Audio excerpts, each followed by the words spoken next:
What's going on, y'all? Welcome back to another episode of The Bullpen. Today, I got a dope-ass young entrepreneur, a badass motherfucker who I'm just going to tell you guys right now has accomplished some serious shit. This dude's only 27 years old. And let me just kind of give you an idea of who we're about to have on here. I'm going to try not to say your name as I read off what you've accomplished here, all right? This dude's a coach, investor, speaker, and the founder of The Starting Line, a fitness concierge service that has helped over, hear this number now, has helped over 50,000 clients transform their bodies.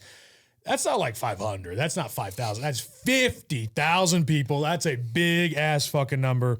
And he's spoken and performed in front of crowds of 30,000 people. And by the way, that's speaking and also musically performed in crowds of over 30,000 people. A former Division I football player, right? Ordained pastor, which I'm actually stoked to dive into. We're going to talk about that on here, okay? Holds many certificates in fitness and business and holds an MBA, which is useless. True. It just looks good on the wall. It looks good, sure, yeah. With this unique and balanced perspective, my man Cole Taylor is extremely gifted in helping more business owners create more in their life. Just want to drop that in there at the end. Cole Taylor, thanks for coming on, man. It's a pleasure. I'm excited to have you on. It's good to be here. So you're hailing from Oklahoma, coming Oklahoma out here City. from, Yep. you know, that we call that place Narnia at this point, behind the witch in the wardrobe. That's how you get there. Not much out there. Nothing there but tornadoes. Nothing but tornadoes and you, because you're fucking killing it, dude. So listen, man, that's some serious stuff. 50,000, clients. That's a massive number. Yeah. Massive. Helping thousands of clients is awesome. Yeah. 50,000 clients to achieve at such a young age is huge, right? Yeah. And then you've obviously had incredible success, speaking in front of people, at events in church, performing musically, and then, being the Division I player. I just wrap that all in, but it's like, where the hell did that come from? You know what I'm saying? Like, what's your story? Yeah. So I would like to call myself a stereotypical overachiever. Like right. Any opportunity, it's like, I can do that. Yeah. That's a great thing to try. I think box checker. Yeah, box checker, stereotypical box checker. I think any entrepreneur has that in them a little bit. It's like we try all the things. You'd think so. Yeah. Yeah, you think so. And I would say that need for me was pretty present from a young age. Like I was the guy that was never out partying, doing stuff. I went straight from, early morning football workouts to school to practice afterwards to I would go sing at church, then spend the whole night studying. Like as who does that as like a little teenage kid? Right. And so I think it all started, being a family of pastors. That's fascinating. Yeah. So your whole family is pastors. So talk about what the hell do you mean with that? Yeah. So my mom was a pastor. She had run a church, and then when I was growing up, she ended up moving into more of a teaching role at the college, and she got to travel and speak. And, what college? It's called Victory Bible College. Got it. Yeah. Okay. So it was a Bible college at the church I went to. Gotcha. And then my sister and her husband, they started a church in Kansas City. So I was there all the time. And so seeing that, growing up around that just felt like that was the way you make an impact on the world. Right. And so that was my first step into, really trying to do something, big. Yeah. Was how do I just get in front of people? How do I make an impact? And so that's where the music kind of came in. Yeah. And then all of the other pieces just came along, whether it was, getting a master's or playing football, so just other passions I found. And I don't do anything half-assed. So it's like, well, if I'm going to do it, I might as well be the best at it. Sure. And you played football at Tulsa. I did, yeah. Right? So you're there, wide receiver, we kind of talked about. Yeah. Okay, that's not a small My body hates me, but yeah, no, I feel you. I can start clicking all my bones right now. So, okay, so you go and you become a D1 athlete and you've been, doing a lot of, so, I mean, there's no question you lived a life as a kid that wasn't focused on partying or having fun. It was focused on discipline. Totally. Right. And I love that. Yeah. Right. I think, and I was going to tell you this because I grew up in an LDS background, but my entire life was focused on religion, football, family, and that's it.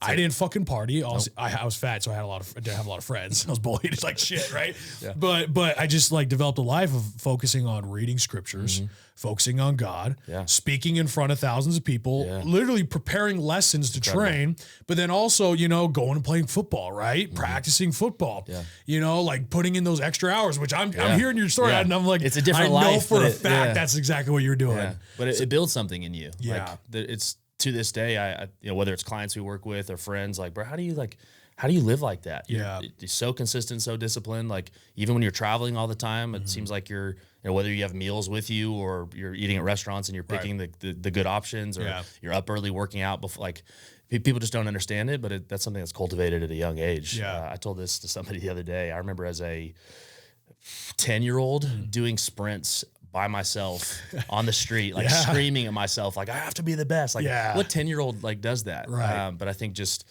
a lot of that I attest to just an incredible family that was around me that would, preach those lessons of like discipline will equal freedom at some point. Like what you do now will lead to what you have in the future. I like that. Dude. Okay. Well, talk to me this. Say, where does that come from? A 10-year-old. Yeah. I know where, because I could tell you, like for me, like I was a quarterback, so I was throwing footballs into buckets and tires when I didn't have anyone want to come throw, like throw the ball with me. Right. Yeah. But I know where that came from. For me, it was my dad. Yeah. Right. Like my dad was very hard on me in the best kind of way, And so I'm curious, where did it come from for you?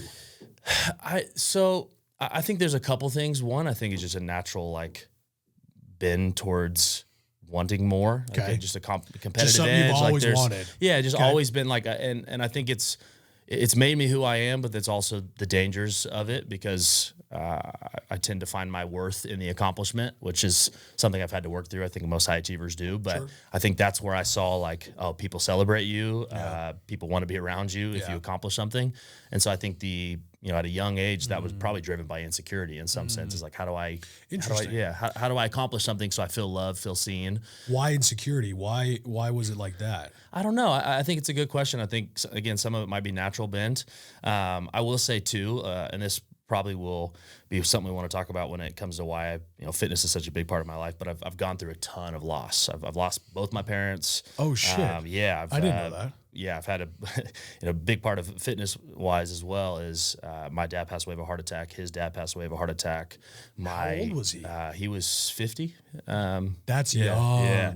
And his dad passed away. So his dad passed away before, like right when he was born. Wow. And then from the same thing. Yes, a heart attack. But on my mom's side too, both my grandpa and my uncle had heart attacks. And so big part of why I'm so passionate about health and fitness is like, I don't want that to pass on to my kids. You want to be there for I want to be there for my kids. I don't want others to go through that too. Yeah. Like how traumatic that was for me at a young age, like losing your best friend of your dad from someone who seemed healthy too. Yeah.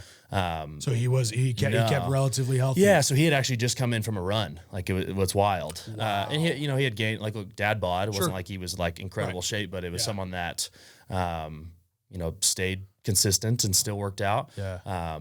But, I think there's probably areas that he could have changed as well. Sure. And it's something that I take extremely serious. Yeah.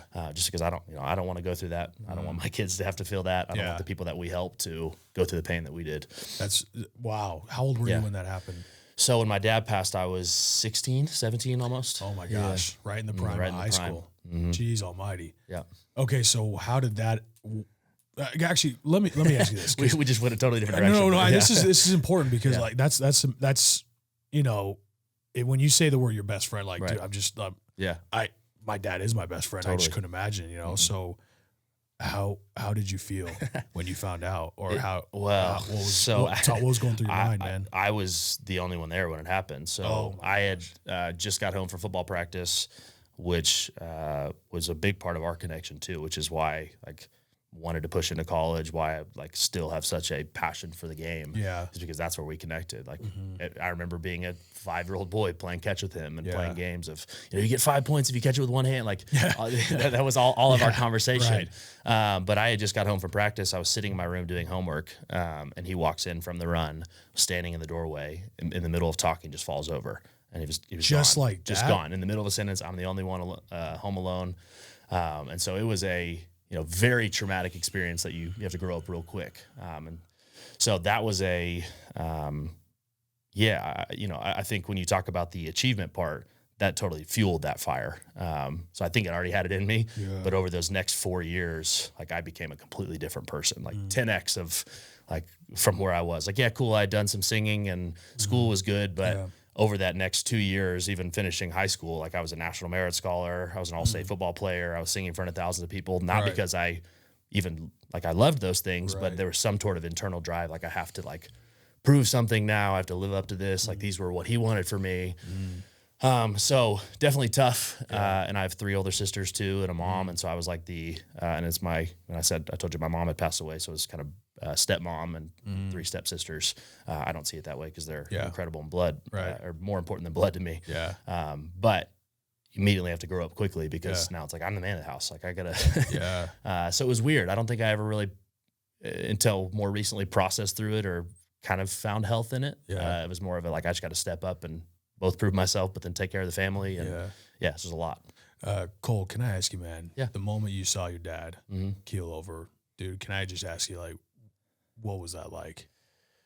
It was, I don't think I believed it. Okay. It was unreal. Because I think it was so so unexpected because there was no like signs of it. There was nothing leading up to it. I think it was what they call the widowmaker too. So there was there was no idea they would have found it. Yeah. But it was surreal. It's my mom actually ended up pulling in 30 seconds later to the garage, and I heard it open. The only time I've ever yelled at my mom, and I was like, "Get in!" Screaming. Yeah. But for me, it was it was something that it honestly, I felt like it was in a cloud for a couple months. This isn't real. Is this my life? I don't think this is it. So I think it was more disbelief than anything.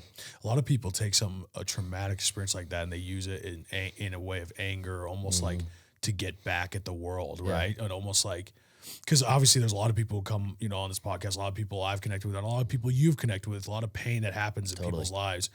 And there's always a decision afterward that people make. It's fascinating to hear how many people take a decision, or even in the past, take a decision of anger, frustration, especially when it's something so sudden, right? So totally, unexpected. A lot, and this guy, I guess where this will come or go with this is anger with God. Yeah. Especially people who come from faith, right?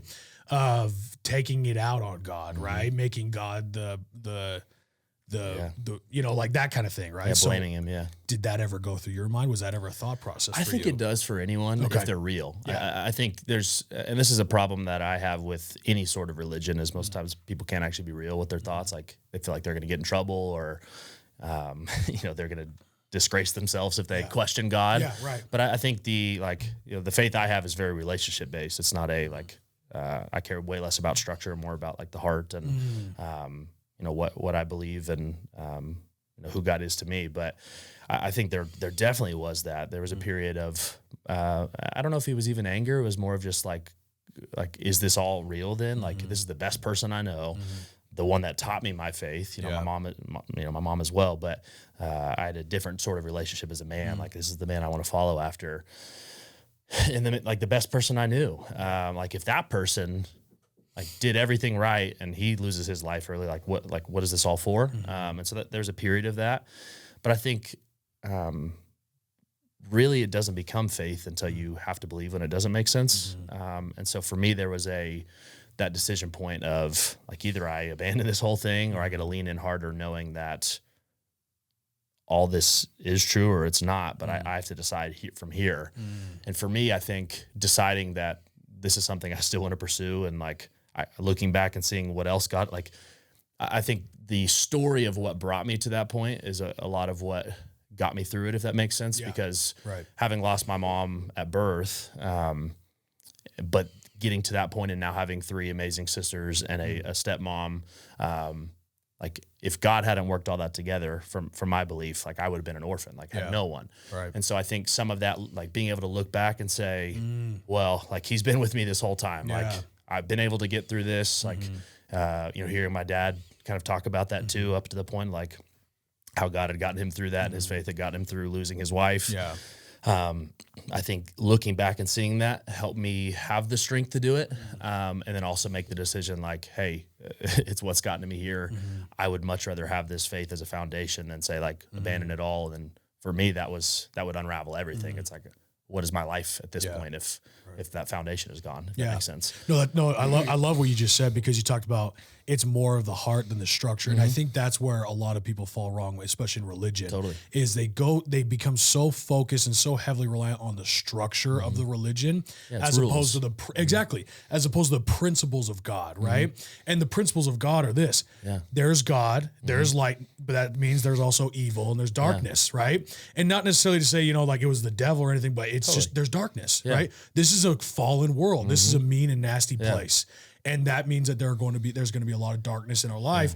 But with the darkness also comes the light, and the understanding, the balance between that is the understanding of what God is and why we're on this life. How we grow is through pain. Right. Pain is a necessary piece of 100%. Our life, right? And I love, because when you put it like that was actually, because obviously I grew up LDS, right? LDS has become very rule structured, right? And I couldn't be more grateful for what I've learned about God and Jesus Christ and, and Christianity. But what I'm so grateful for as well is that when I gave 2 years of my life to serve God and serve the people of Texas, for sure. What the South taught me, because you're from the South, right? What I learned is less of rules and more of Christ, right? More of God. Yeah. And that was what more and more, the more I sat in people's living rooms when we had conversations about God, I'm 18, I'm 18, whether I'm speaking Spanish or English, either one. And I'm having conversations with people about God, and I'm seeing these incredible people like yourself, what they've gone through.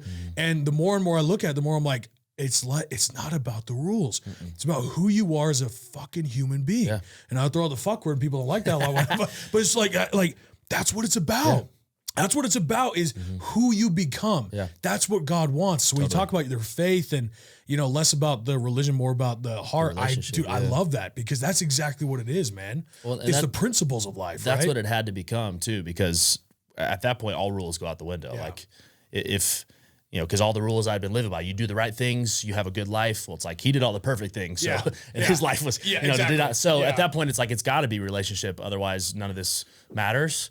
And I think for me too, like really beginning to like actually choose a relationship at that point instead of the rules that I've been taught, it changed a lot for me. Like there was totally different, like and a vibe is not the right word, but like there's like a piece that was with me, energy, something I carried, an energy, spirit, like spirit. So like I think moving forward from that, there was some sort of like when I made that decision at the teetering point, there was a new sort of piece of like, you know what, I can't control anything in this world. So I have to just trust that there's a bigger plan than this. And I have to believe, like you said, that pain is going to drive something better. Yeah. No, I do. I love this, man. Everyone listening to this needs to fucking listen to this shit. This is gold. Like this is where happiness derives from in life. Actually, what you said earlier is discipline equal freedom, right? Dude, that is it. That is the message of God. Yeah. God wants you to be disciplined. That if you look at God and it's agency. God gave us freedom. God gave us agency. God gave us freedom, and He expects us to then learn discipline. That's where disciple comes from, right? I was literally thinking about this in my workout this morning about like, dude, like working out to me, because dude, I went through the football thing and I was working out football. But then I lost it, dude. I became so absorbed in my businesses that I lost my health, and I gained weight from it. It's a classic story. Yeah.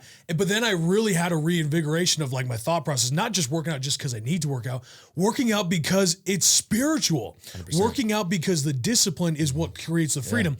And I know you're in the fitness industry, so we're going to get to that here in a sec, because I'm sure this is the message you have for all your people. But it's like people want to wake up like, oh, I have the freedom so I can sleep in, or I have the freedom to eat whatever I want. Yeah, you do. You have the freedom to do whatever you want. You have the freedom here in the agency that you're not an object being acted upon. You're the actual, agent doing the action, right? That's our life, right? And as you move forward in life, you realize that the discipline is what creates the freedom. 100%. It's the discipline. And that's why I love, like we talk, I think the world's really going away, especially in America, of like not wanting to talk about faith, family, football. But to me, that is the discipline. That's what creates so many incredible people. Yeah. Like faith, having principles of life that guide my life, my family. What's more important than my family? Football. Dude, I mean, we could talk about the principles of football, for days. There's so much it teaches you. Sweat, blood, fighting. Like, we don't go to war like we did back in, the days of Sparta, right? No. So instead, we have a different form of teaching us to be men and teaching us to fight and push through pain and harness aggression, all those things, right? So the whole faith, family, football thing, people say it's old school. I'm like, Good. Good. Keep it, man. Those are principles, you know? There's a lot of our society that needs that right Oh now. my gosh. And that's obviously what you're doing. Yeah. So to walk me through now, because I kind of want to come back to this. So you've gone through some shit. You go get an MBA, right? Which is an incredible accomplishment, but it's college, right? Yeah, totally. You learn way more in your first 6 months of business than you would in a whole master's degree. Totally agree. So then you come to this point and you're running a business. You're an investor, but you're running a business where you've helped over 50,000 clients. You're 27 years old. What happened there? Yeah. Like what made you transition to, from football, college to now running an incredibly successful business that, you have thousands of followers and obviously clients. Walk me through that. So basically after football, when I finished college, that's where I went into being a pastor. So worked at a couple churches for a few years. Okay. It was mostly music based. Did you go 6 years of college for your MBA? No. So I went 3.5 for my undergrad. I took 3 years and worked at a church. Then went a year and a half. Okay. Got my master's. Got it. Kind of went back into that. Got it. Okay. Yeah. But so that in between working at the church was an incredible experience. I think it prepared me for a lot more leadership and more opportunity to get in front of people and inspire and cast vision, build teams. So it was another great training ground for me. But I also see coaching and pastoring is almost identical. Just they really are. Yeah. One is pushing people to become a certain person, but leading with your spirit. Yeah. Where what we do in fitness and then some of the business consulting I do is the exact same thing. It's like I'm pushing you to become something different, but we're just leading with the physical portion, but it's all the same. Yeah. Like, it's all the same conversation. Absolutely. So it prepared me a lot, and it's almost identical to the conversations I have today. But yeah, so then I moved from, even while I was at the church is when I really started getting into online coaching. And so me and my business partner, who has an incredible following too, and is a brilliant fitness. I would say I'm not the fitness guy. I'm the more business mind. Well, if I take a look at those really stretched sleeves, really gotta get stretchy clothes. That's a really stretchy shirt. But if you saw him too, though, he's like Mr. Oklahoma and always the bodybuilding life and stuff. Yeah. And so heavy fitness. It's heavy fitness. And so I try to have more of a balance where it's fitness, business mindset, and he's kind of our fitness mind behind things. But getting together with a guy like that. And, while I was at the church is when I started, we kind of began to partner together. I started learning sales, learning how to coach people online, but then bringing that real leadership I brought from the church. Just things took off dramatically faster than I ever thought they would. I would attest, you say that big number of 50,000, none of that would be possible without him. Sure. He's incredible. Right. I just feel like I've begun to add fuel to the fire and add a more rounded piece. Yeah, there's no way you could do 50,000 clients on your own. There's no doubt about that. You have to build a team, amazing people. Right. Yeah. So what made you want to do this then? So why choose that business of all businesses? So because we could be honest, there's a lot of options. There's money in churches, and we could talk about that. How I disagree with that, but there is money in churches. Right. Whether you take it the right way or the wrong way, where they just start cashing in serious checks. You could have honestly taken a route of Christianity or with the pastor route where you would have made a good living, right? As a pastor, help people come to the faith. And just that's good, right? Or you could have built a mega church. Yeah. I don't know that at that point in my life I wanted to start a church. Yeah. It's something I thought about, but it was never something that was really pulling me. Well, I guess before I let you on, what are your thoughts on mega churches then? So all the churches I've worked at are mega churches. Okay. So talk me through this. I think there's pros and cons to both sides. Because technically the LDS church would be considered a mega church. $140 billion of cash. And the church I go to not now, sure about that one. the church I go to now and get to sing at whenever I want is a mega church too. It has locations all across the country. Okay. So the business of church. Yeah. So it's fascinating. It is fascinating. Yeah. So I think it's beautiful in the sense of there's more money, more eyeballs, more opportunity to reach more people. Yeah. Just like social media, there's a total amazing opportunity to get in front of people and make an impact, but there's also negatives because more people equals more problems because usually, we're shitty people. We are. It's something fueled by a large amount of people. Yes. And so there's going to be negatives to it. And when you add that much corporate structure to the church, it sometimes can separate the real mission with the business side, and it becomes hard to put those together. And you really can't spread a message that you believe in nowadays without money, without structure. Yeah. Building teams, like you can't do it for free. You got to pay for plane tickets. You got to pay for someone to keep a nice church so it's not filthy, when people come in. You have to pay salaries, right? So there's definitely a business behind it, which is fascinating because it's, the whole religious side too.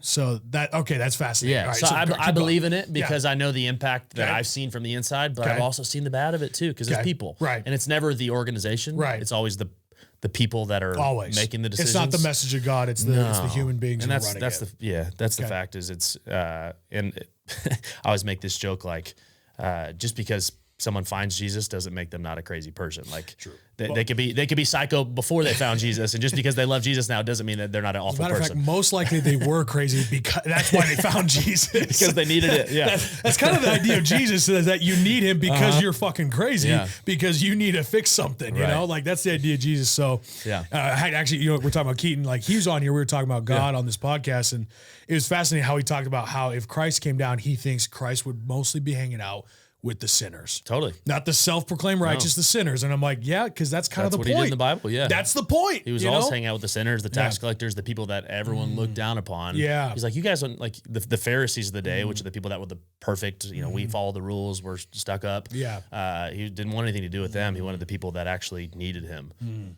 Or understood they needed him. The Pharisees probably arguably needed him even more. But you could say so, but they were not going to accept it. They weren't going to accept it. No question. That gives me hope though too, because I'm an awful person. Like, self-proclaimed. Like, the heart of me wants to be very good, but I'm a human and I have selfish nature, and that gives me hope to know that if he wants to hang out with the worst of the worst, like good, I'll be the first one because I need it. All of a sudden, Christ comes, he's hanging out with you. You're like, damn, I suck. Oh, man, I'm worse than I thought. I was the first one chosen.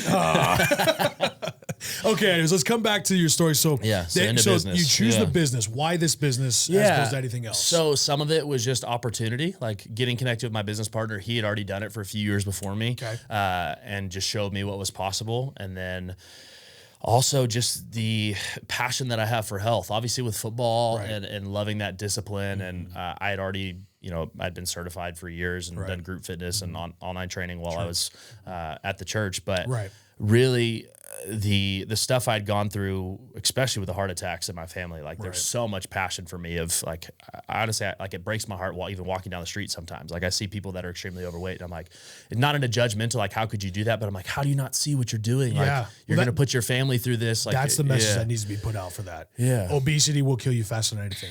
It really will. Yeah, and even just the, our whole pandemic over the last couple of years, I'm like, why? So we get this much, not to get too far into it, but like, we get this much wrapped up in all this stuff, but like, hold on, let's talk about the thing that is fueling all this, one, but two, the stuff that really probably could fix your issues. Exactly. And, it just breaks my heart walking down the street and seeing how many people around me are not doing anything about it. Yeah. And I know their life is going to be short or is going to be dramatically affected because of it. And so even if it's shortened, even if, like, say it's not shortened, but the quality of the day, every minute of your life is more difficult.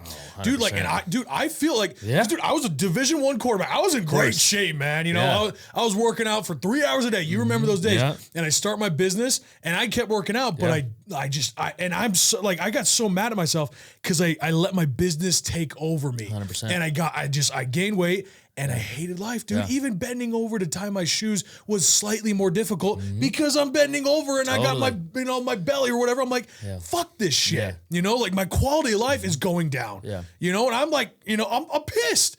So the actual quality of life, 100%. Whether it's shortened or not, is going to be a lot less enjoyable. 100%. Well, and that's why that's why we preach the message we preach. It's not just about like, hey, I need you to lose weight, you need to look better, you need to have a six-pack. That's great, cool.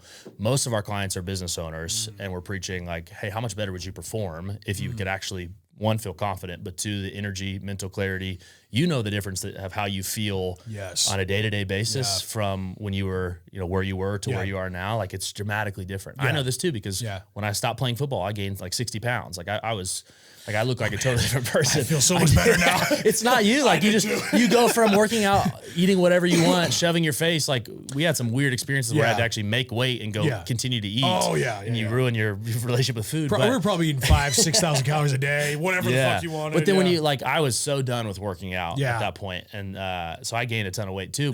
for me, when I started my business, there was a short period too where it was a fitness business and I'm filming workouts and I didn't even do the workout. I just went back in like, all right, I got to get work done. I don't have time to do this. Right. Yeah. But there was a point where I reached too. I'm like, I'm exhausted all the time. Yes. And so that's the message we preach, because a lot of our business owners that come to us, they're like, hey, I don't have time for this. I'm like, you don't have time to not do this. Yeah. Like, amen. Yes, exactly. And this is something we say all the time. Like if you don't make time for it now, like you'll be forced to at some point. Like you can make time for your health now, or at some point you have to make time for the illness that's going to cause you to. Yes. Wouldn't you rather choose this now and perform better the whole time? Well, like I was this dude.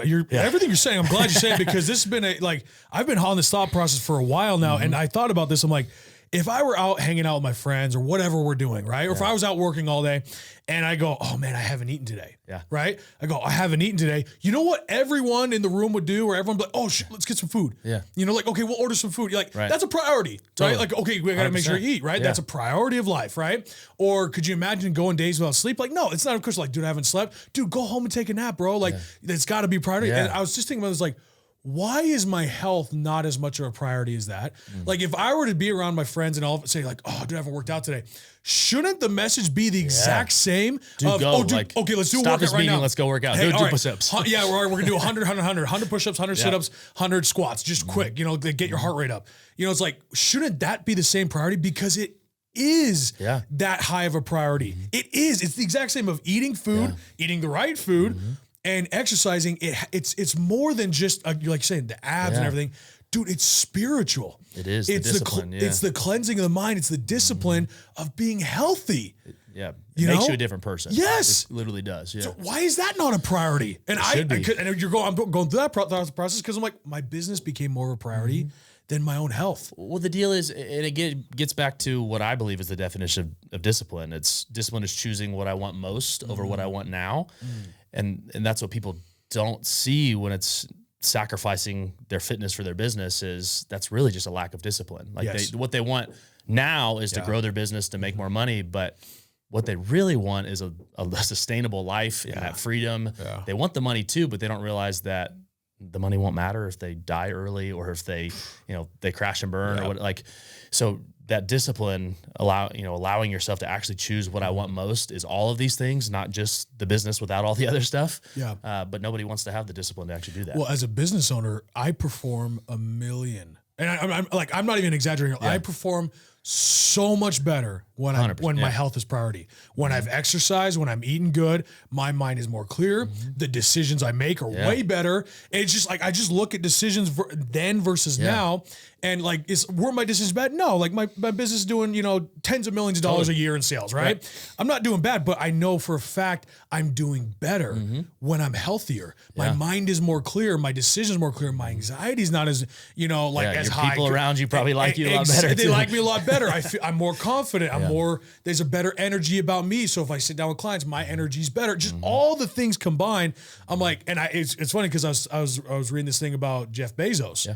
And it was Jeff Bezos saying how one of his business decisions is to exercise every day. And anyone seen Jeff Bezos today? Go look at that dude. He's looking good. Great. Yeah. He's looking great. And he made that a priority. He said that's when Amazon became bigger than ever because one of my business decisions was to clear my own mind, to clear my own anxieties, to get my body right, because he knew how that would affect his business to grow. I love that. And look at how much bigger Amazon got. Well, and I love that it's a business decision. It is a business decision.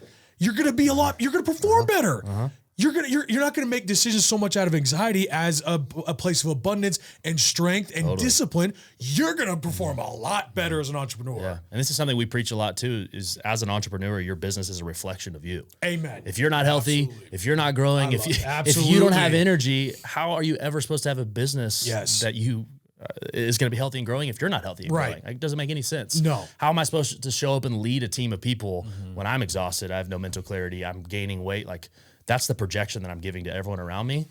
But if I can be healthy and growing, everything changes. Amen. Yeah. So, okay. So the starting line. Okay. So what is the starting line? Right. Obviously that's the business. We're kind of talking about it, but what is the goal of the starting line? What is the business? Yes.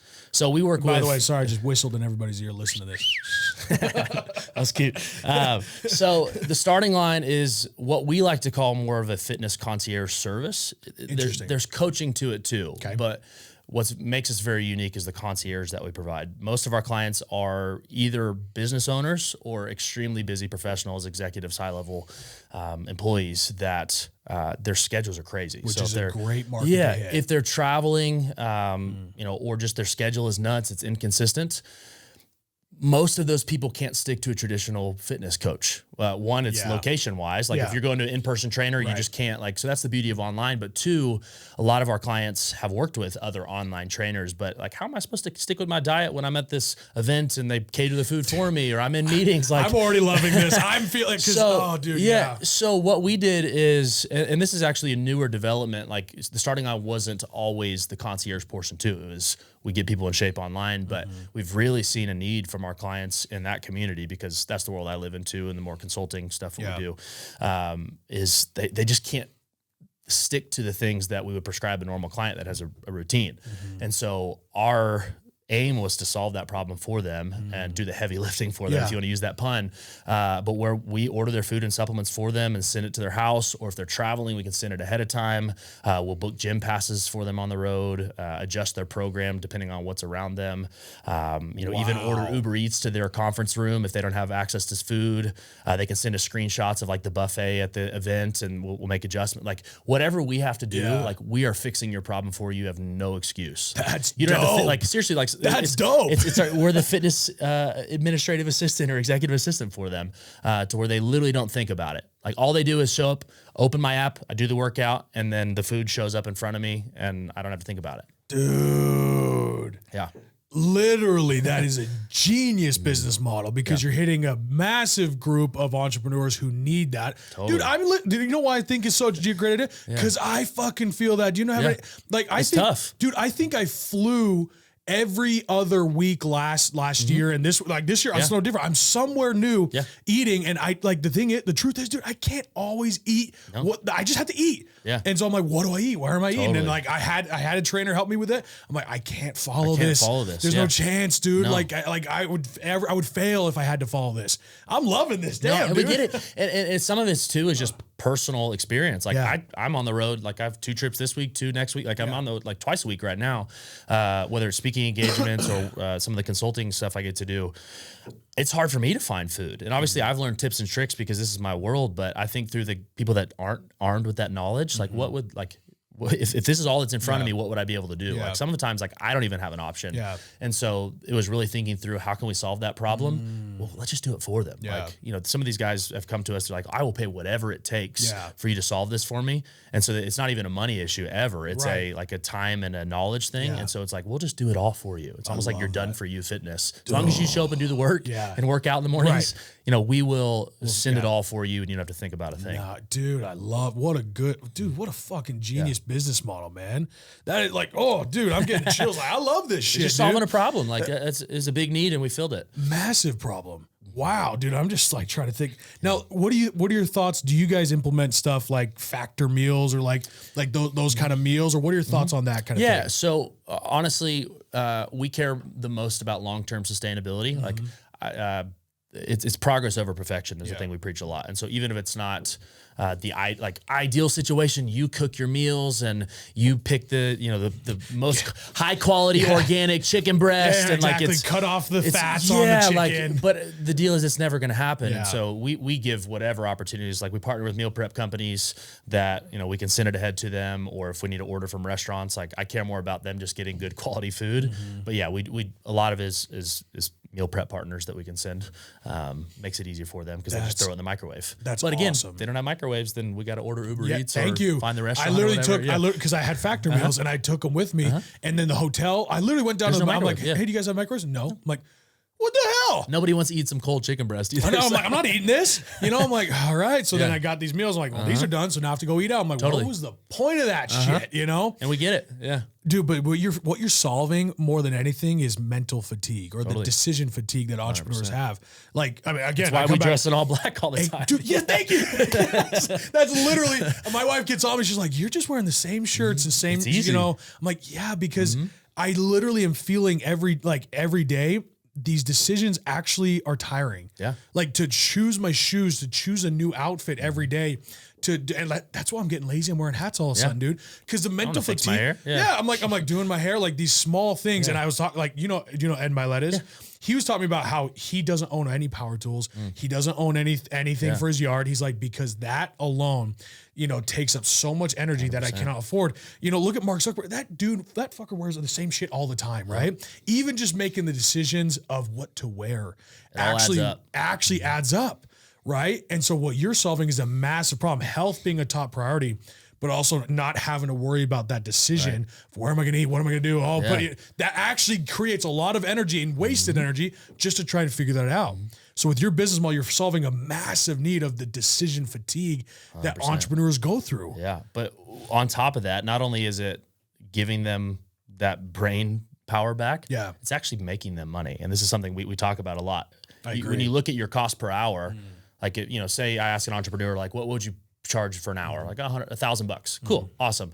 How many hours would it take you to go grocery shopping, to cook the food, to clean up the mess, to package it, to bring it with you, to reheat it? Do the dishes. Yeah, seriously. Like how many hours would that take you to do? Like some of these guys, like, why would I spend $300 a week on meal prep? Like, well, how many hours would that take you? Probably 6 or 7. So $7,000 is what you tell me that's worth. Right. But you won't spend $300 for that. Like, so you're willing to sacrifice that $6,700 a week? Like, totally different mental frame. It's like, that's why I don't ever clean my house anymore. Like, hire a maid to come do it. Like, the more that I can get off my plate, and the same for these entrepreneurs, is like, why would I do those little things? Right. Not only for the decision fatigue, but also like, I need my time back so I can get bigger things done. Amen. Dude, I'm loving this, man. Okay, so what's the goal? What's the envision that you guys are striving for here with this? Yeah, so for me, it's always been about impact. So that's the game in the church. Like, that's why I wanted to be a pastor, was like, how can I help the most people? And my first couple years in coaching, it was very heavy one-on-one for me. That's not sustainable. No, it's not. Or like, scalable. It's not scalable at all. And so I found very quickly, I'm like, I'm making a very deep impact here, which is cool. But the vision I have for this is very broad. Like, I want to impact thousands and thousands of people. Obviously 50,000 is a big number, but our real goal there's metrics we want to hit. Obviously, it has nothing to do with finances. It's 100% like, what's the most people we can impact. And so, we're moving towards, we want to have conferences. We want to have big, almost like masterminds that are centered around fitness. Like, let's just get the highest level people in the room. They come together, they can network just like they do at all these other events, but let's make it more health and fitness related. And so, we just want a community of the best people that we can help change their lives. And probably the most important thing. Yes.